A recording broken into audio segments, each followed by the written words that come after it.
Hey, what's going on YouTube? It's Pyromancer here, and welcome back to my channel. Hope you're all having a wonderful day, morning, evening, afternoon, whatever time it is, wherever you are in the world. And today I want to talk to you guys about Azerite, because it's quite the unique substance. I think that so far, the general consensus about Azerite is that it is the blood of Azeroth, right? The interesting thing about that is that I kind of want to challenge that today. And no, I'm not going to be saying anything like it's the blood of N'Zoth or anything like that. While that is certainly possible, as N'Zoth is known as the corruptor, this would be quite a good way to corrupt us. I don't think that it's like old god blood or anything like that, which is something I've seen kind of floating around here or there. But I think that there are several hints that can kind of tell us what it is. But long story short, I think that it is the blood of Titans, but not just one Titan. Let me explain. As some of you may know, if you've seen my previous videos, I believe, my theory is that Azeroth is the Titan that is aligned with the force and power of raw creation. Essentially, the goddess of the gods, the creator, the center of the universe. Tolkien, in Tolkien terms, Era Luvatar. Like the top level, right? And this would fit very well with the name of Azeroth, which coincides with the Lovecraftian entity Azathoth, the blind idiot god who dreams all of the universe into existence. So basically, Azeroth, I think, is the creator. However, in mythology and in cosmology, creation is not something that stands by itself. Creation is kind of like the yin, just without the yang. You need destruction to go along with creation. They are two things that are sort of inseparable, sort of how people view the light and the void. But I think that there is a more pure concept in WoW of light and shadow. And I think that that destruction part is Argus, the Unmaker.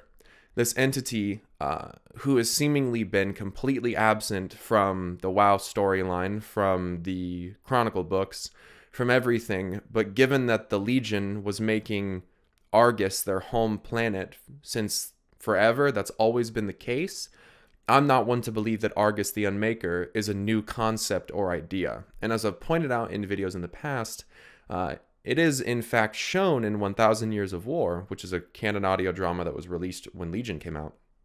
I believe it was released in 7.3, actually. Argus shows Illyria memories of its existence, and it's described that it's an existence that surpassed... the memories are of a lifetime that surpassed the existence of the universe. So Argus is incredibly old, and I think Azeroth is actually just as old. Creation and destruction, light and shadow, is what I believe Azeroth and Argus are. And I think that they go together. And the great thing about that is that I think Sargeras actually just put them back together. Let me show you something real quick, and then we're going to talk about the descriptions of Azerite.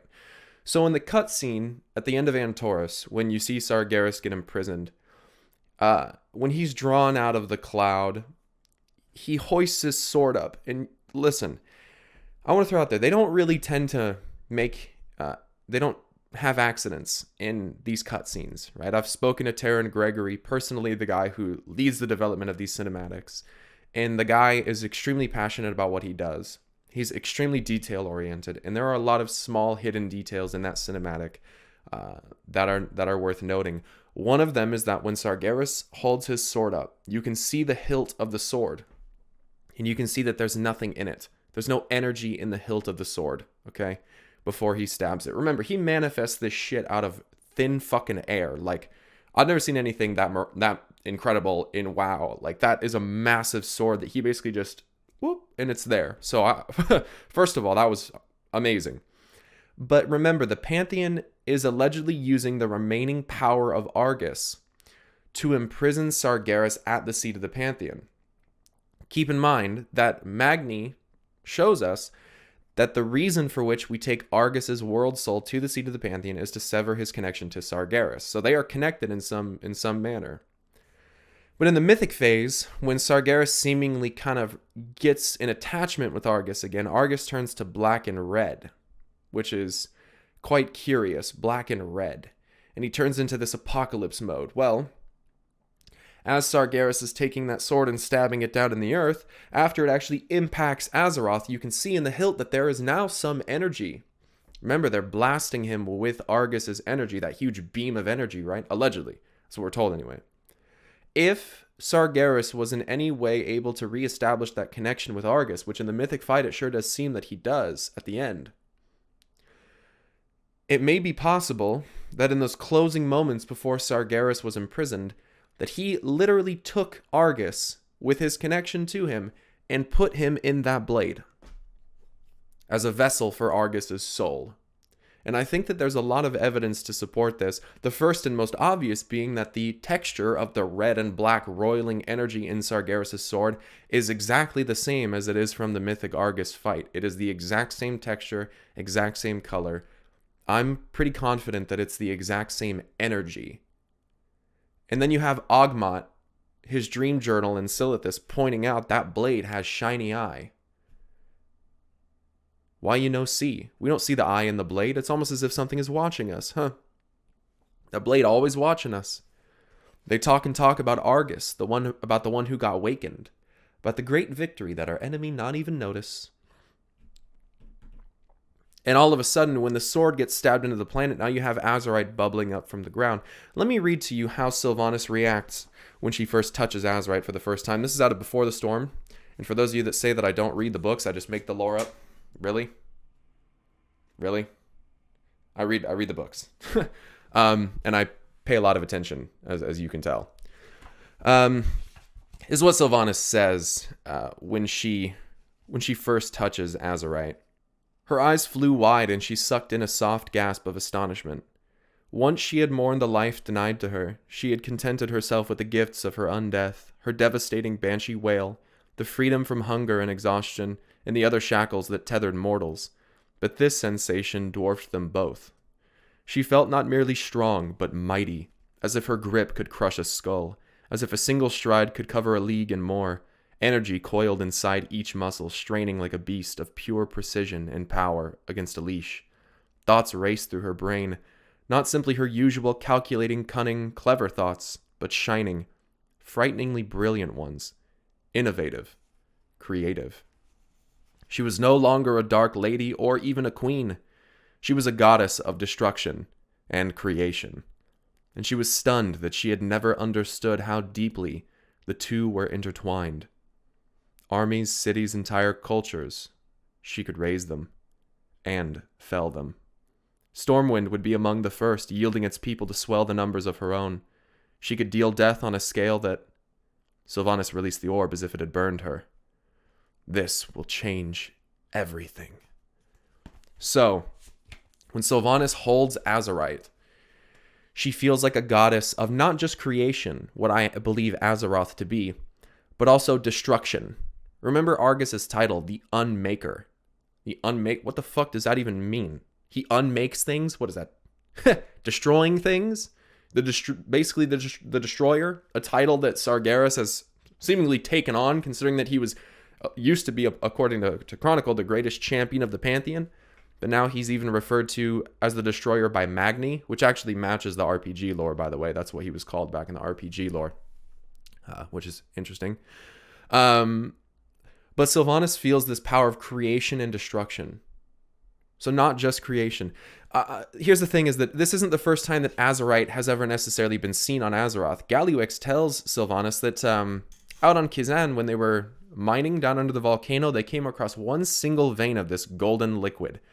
And it's described that it's gold, but it's not gold. So it's not like the mineral gold, but it appears to be gold.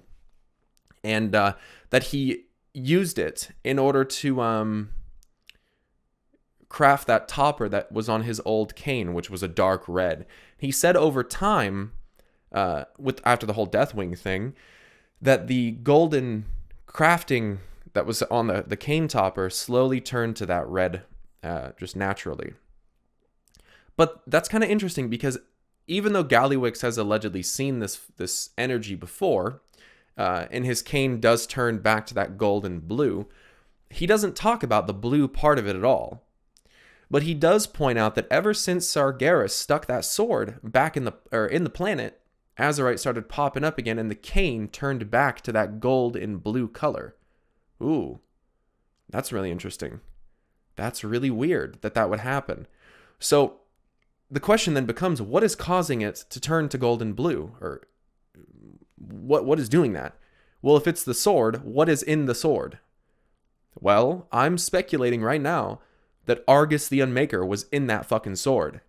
Darkness, death, unmaking. And he came back with us. And he's not at the seat of the Pantheon. He's not bound to any throne like Sargeras or the other members of the Pantheon. He is free. Free. One potential interpretation of Ogmott's whisper, the first lie been told, bound by that throne? No, free. The next gonna come soon. Maybe they see this one. The idea here is that, as Sylvanas recognizes, creation and destruction are directly intertwined. They have this relationship with one another that is essential. And I'm gonna keep it real with you guys. I also think that this is kind of potentially part of the plan in Sargeras' last attempt to cause destruction.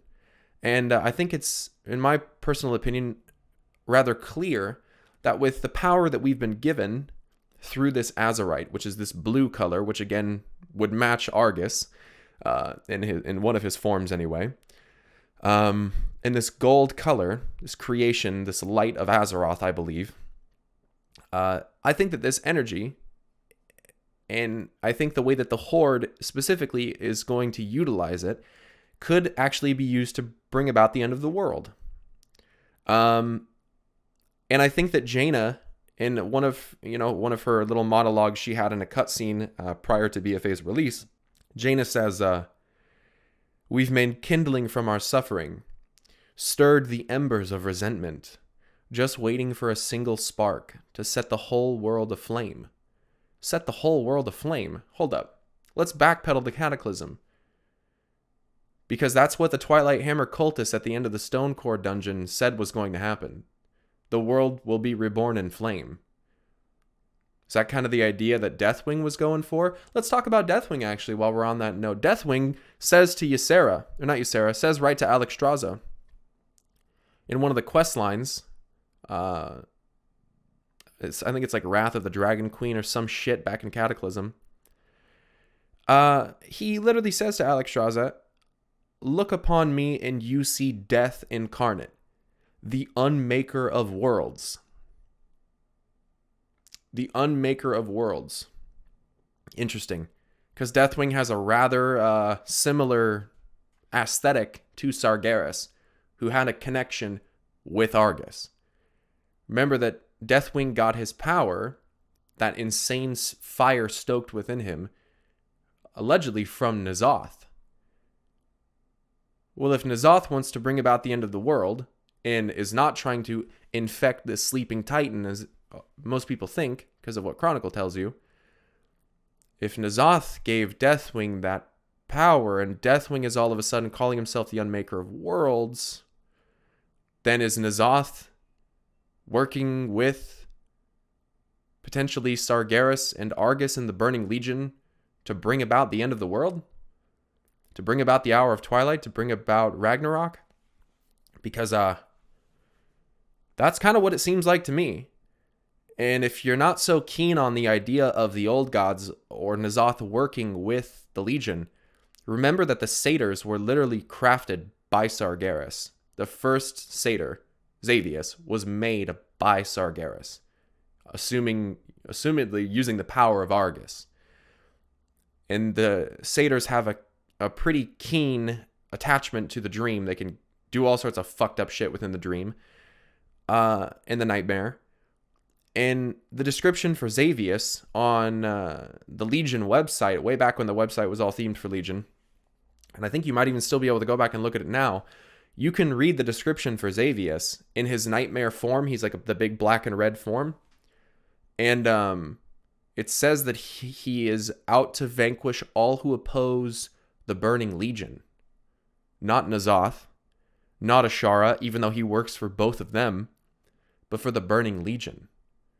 So it kind of looks like to me that even still, Ashara, N'Zoth, Sargeras, Deathwing, all of those entities are working together to basically bring about the end of the world.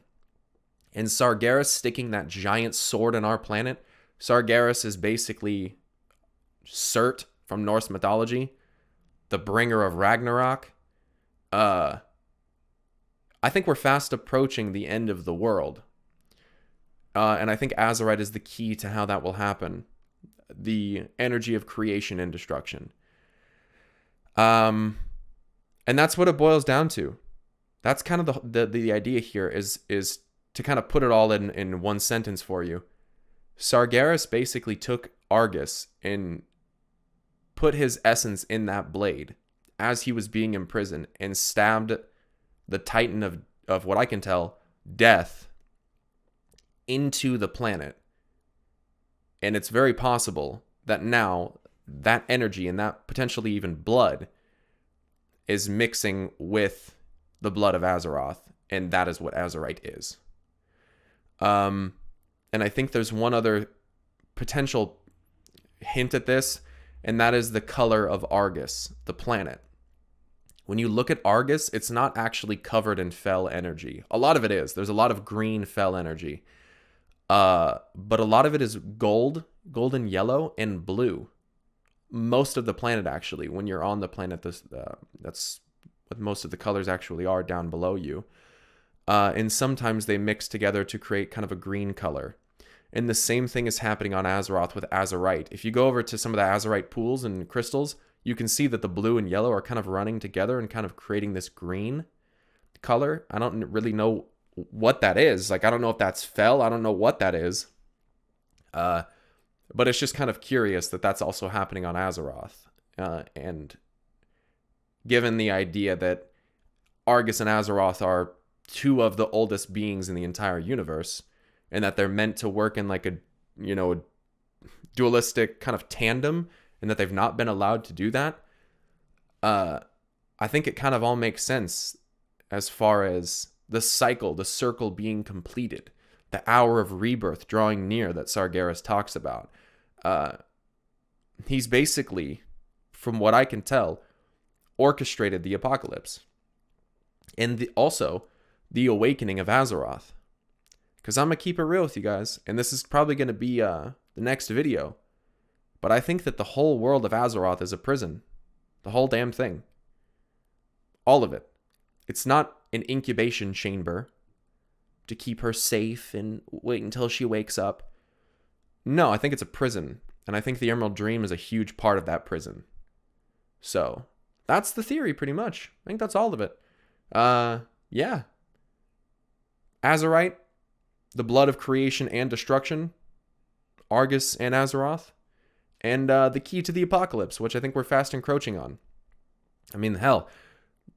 Remember, if you guys have seen the interview with Taliesin and Nevatel and Jeremy Fiesel, Taliesin and Nevatel ask him about the little quest items and stuff that you can get from island expeditions. And Jeremy Fiesel basically says, yeah, some of those are actually going to turn out to be true. The things that they're talking about, the things in those quests are going to turn out to be true in BFA, some of them, but it's up to you to figure out which ones. Well, one of them, there's a void tendril thing. It's like an old god tendril. And you look at it. It's an item that you get. You look at it, and your character allegedly has this vision. Now, I'm not going to go into the details of the vision, but it is incredibly fucking Lovecraftian in essence. And then you take the item to this Twilight Hermit that is in Silithus next to the sword, and you approach him, and he's a friendly Twilight's Hammer cultist. And you go to give him the item, and he says, you have seen the vision. The goat, the pool, whatever. And then he says, I can tell you its meaning. And he says, it means we are fast approaching the end of this world, friend. Here, take my Azerite. I have no need of it any longer. And he hands it to you and walks off into the sand. So if any of them are going to come true, my money's on that one. The end of the world is coming. And it's coming a lot more quickly than people can imagine. So, that's pretty much the theory. Appreciate you guys very much. If you like the video, like the video. If you want to hear more content and theories like this in the future, make sure you subscribe to my channel. I would certainly appreciate that. And yeah, that's it. Until next time, check out my Patreon, my Twitter, my Twitch. That'd be appreciated. I'll see you guys later. Stay awesome. Peace.